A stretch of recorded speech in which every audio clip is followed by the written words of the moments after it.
नमस्कार मंडळी, मी प्रतिभा नगरे छत्रपती संभाजीनगरहून बोलते. मी गेले होते पंढरपूरला वारीला मैत्रिणीसोबत. काय सांगू, ते पावनभूमीमध्ये प्रतीक्षा खूप खास होता.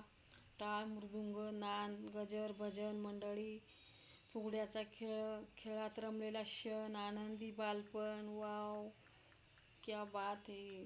अगदी बालपण जगल्यासारखं वाटलं. विठ्ठल नामाचा उच्चार करता करता पाऊलही थकत नव्हती. जय हरी माऊली यात्रा भरलेली होती. लहान मुलाच्या खेळण्या दुकानापासून ते विठ्ठलाच्या मूर्ती विकणाऱ्या दुकानापर्यंत प्रत्येक ठिकाणी भक्तिभाव डोकायचा. रस्त्यावर वाटसरू फराळ वाटणारे हात, साबुदाणा खिचडी, मसाले दूध, पाण्याच्या बाटल्या, केळी, सगळं अगदी मनापासून. लोक पायंदळी येतात, पण त्यांचा चेहऱ्यावर थकवा नव्हता, फक्त शांती आणि श्रद्धा. काय अनुभव होता खरंच.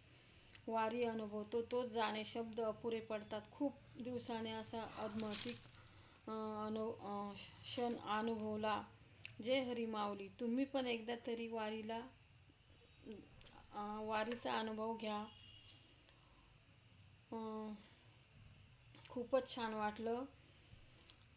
वारी म्हणजे फक्त चालणं नाही, वारी म्हणजे फक्त प्रेम, ताक. आणि त्या रस्त्यावर चालताना फक्त माझ्या पावलांनी चालत नव्हते. माझं मन, माझं संपूर्ण अस्तित्व विठ्ठलाच्या नामात हरवलं होतं. टाळ, मृदुंग, अभंग, अगदी टाळ्याचा थेट वाद पोहोचला. हजारो लोक, कोण लहान, कोण मोठं, कोण म्हातारं, सगळे एकाच तालात, एकाच लाईनीत चालत होते. एकमेकांच्या खांद्याला खांदा लावून.